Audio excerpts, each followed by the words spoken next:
Why no pilot wanted the Cessna 177 Cardinal. During the glory years of the civil aviation in the mid-1960s, the Cessna Aircraft Company decided to design a new aircraft which would keep the excitement alive, meet the customer's desires, and succeed the venerable Skyhawk. Aiming to do it cost-effectively, the company decided to base a lot of decisions on the success they had while building the 172. Cessna was so confident in the Cardinal's success, the Skyhawk production line was actually shut down in anticipation of the Hawk's planned demise. However, things didn't really go according to their plan. The Cardinal was a flop. Suffering from poor performance and troubling aerodynamic qualities, it quickly acquired a bad reputation that haunted the design for years. Despite high expectations for a design that would usher in new thinking in light aircraft, the Cardinal had a rocky start and was gone from Cessna's inventory a decade after it emerged. Although the design is more than 4 decades old, the Cardinal, with its racy sloped windshield, wide doors, and strutless wings, looks more modern than the newest Skyhawks. Besides being sleeker and strutless, the new model had a stabilator, just like Piper's competing Cherokees did. The cantilever laminar-flow wing is similar to that on the Cessna 210, and it is positioned far enough aft to improve visibility than in previous high-wing airplanes. The strutless design clears the view out of the side. Stepping into the Cardinal is more like sliding into a sedan than climbing into a pickup. One of the most notable design features is the sloped windshield, which makes the aircraft extremely aerodynamic and provides better visibility. The Cessna Cardinal has enormous doors, which offers a potential benefit. Of all airplane models, it's the easiest to get in and out of. There's no wing strut to get in the way, and the floor sits lower to the ground than other high-wing Cessnas, so the step-up is a small one. But those doors require special care, as a gust of wind can damage the door and surrounding sheet metal when it opens violently. The Cessna Cardinal's wing was a high-performance NACA 6400 series airfoil, the same one used in the Aerostar and Learjet.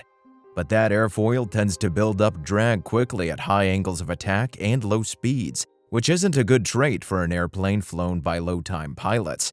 Moving to its dimensions, the aircraft has a length of 27 feet and 8 inches, a height of 8 feet and 7 inches, and a wingspan of 35 feet and 6 inches.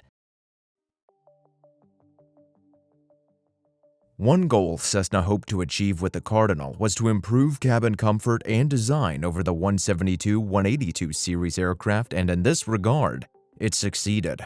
The Cardinal cabin is fully 6 inches wider than a Cherokees and puts its sibling Skyhawk to shame. Moreover, its baggage compartment is enormous and relatively easy to get to through a dedicated door.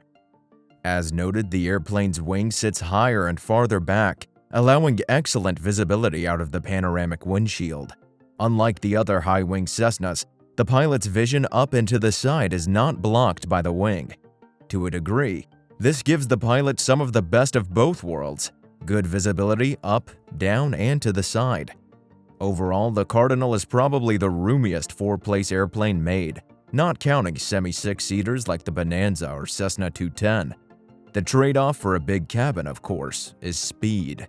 The main reason for the Tiger's speed advantage over the Cardinal is that the latter has a bigger passenger compartment while the former is tight, with a minimal back seat and smaller frontal area. In the cockpit, there is again plenty of legroom and comfortable seating for the pilots. The engine choice was nothing but a big mistake, and this was one of the major reasons why pilots disliked this aircraft, giving it a bad reputation. Cessna had ordered 2,150 horsepower Lycoming O320s for the 177, assuming it will power this new bird just as adequately as it did the 172. In reality, it could hardly pull this flying caddy up a Kansas hill. Although the airplane was designed with the 180 horsepower engine in mind, the 1968 Cardinal had a fixed pitch prop and a Lycoming O320 E2D.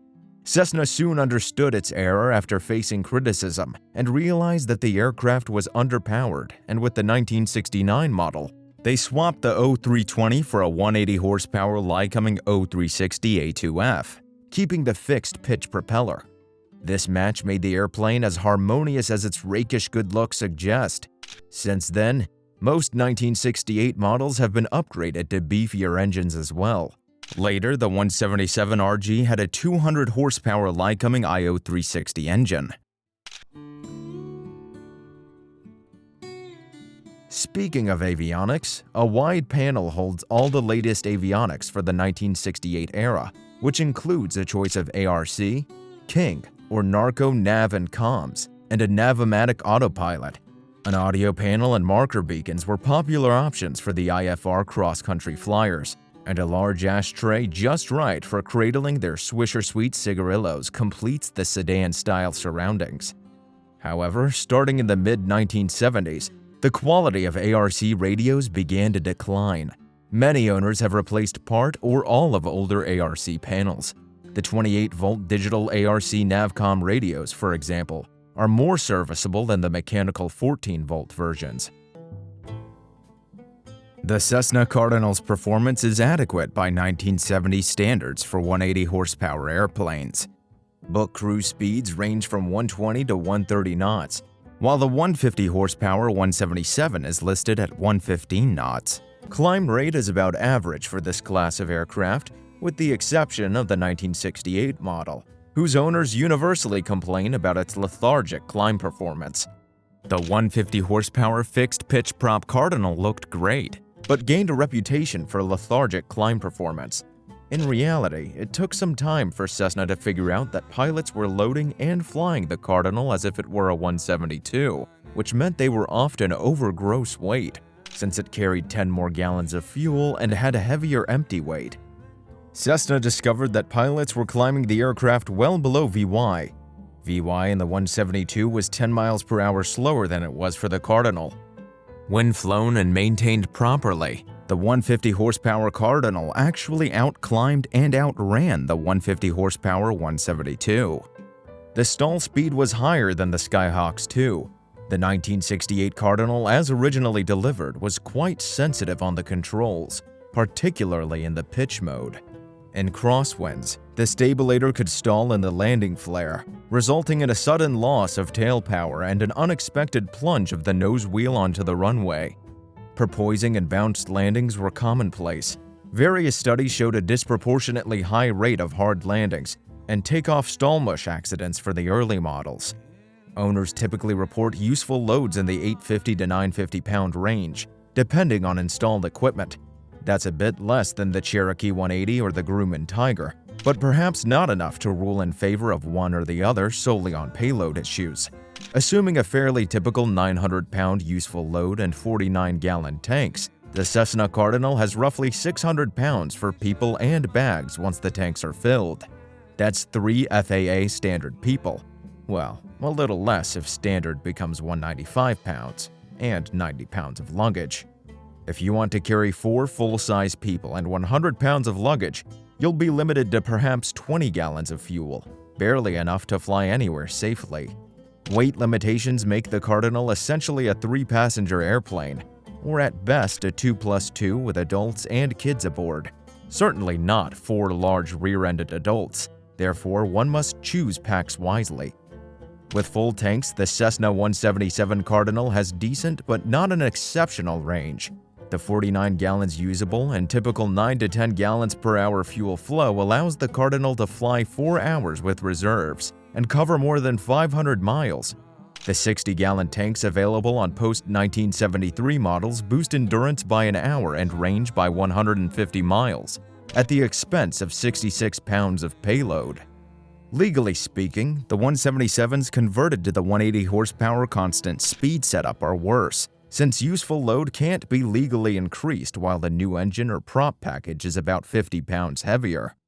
Interestingly, the CG is so long that if you abide by the 120-pound baggage restrictions, it's nearly impossible to load out of CG, even with 2 heavyweights up front, but no passengers in the back, or 2 heavyweights in the back and a lightweight pilot up front.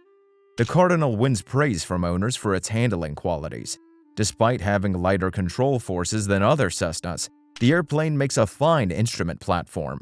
What was once considered an airplane that was twitchy in pitch is now considered more normal in that other airplanes with even lighter controls were subsequently marketed, such as the Grumman American Cheetah and Tiger.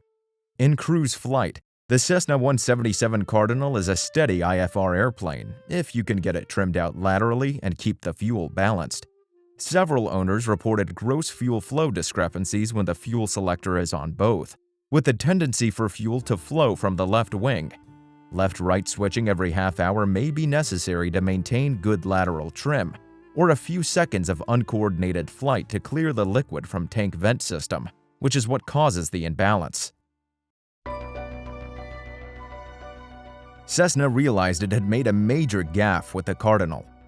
It restarted the Skyhawk production line using the 150 horsepower engines that had been purchased for the Cardinal and set to work fixing the Cardinal's problems. Under the Cardinal Rule program, it retrofitted leading-edge slots to stabilators on all Cardinals already in the field and made them standard in new production machines. This fixed the stabilator stalling problem, although pitch forces remained lighter than average for a Cessna. The 1969 model had a 180 horsepower Lycoming engine, plus there was a 150-pound increase in gross weight to compensate for both the engine's increased mass and some shortcomings in the original airplane's useful load.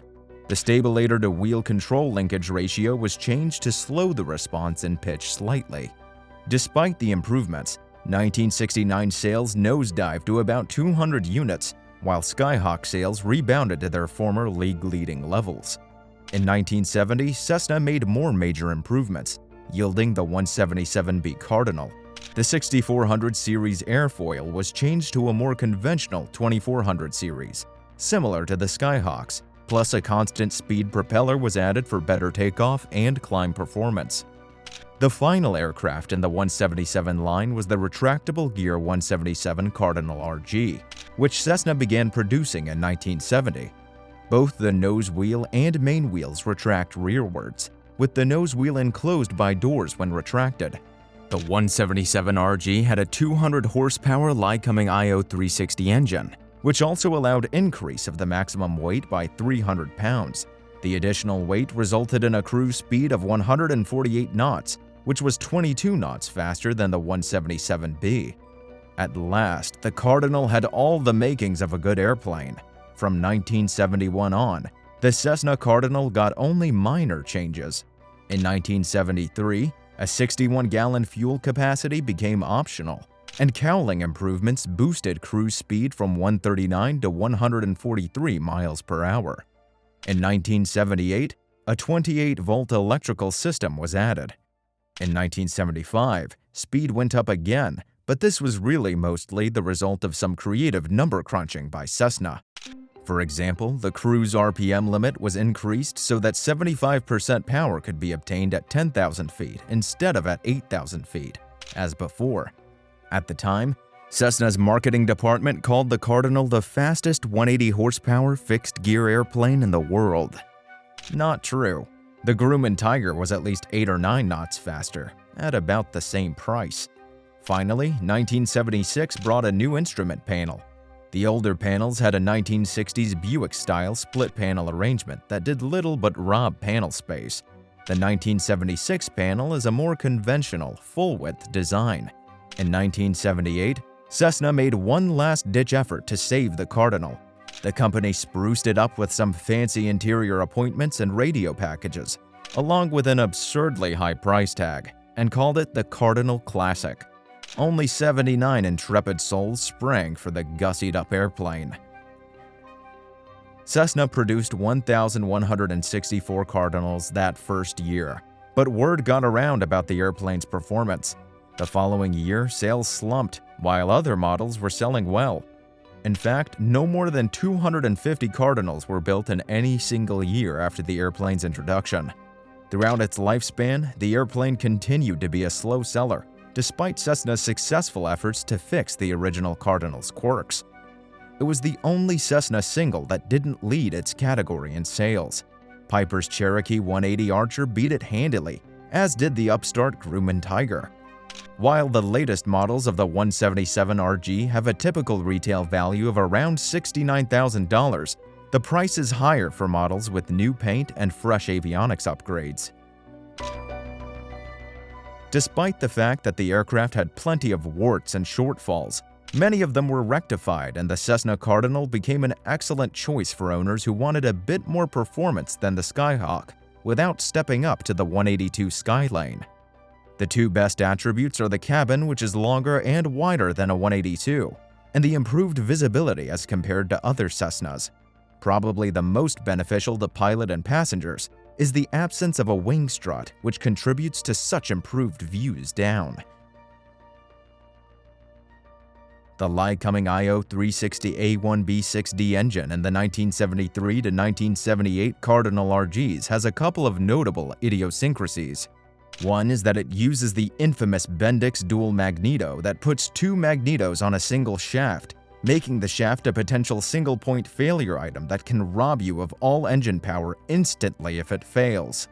It has a heavier airframe than a 172, despite use of some thinner skins and lighter-weight components with a more complex fuel system.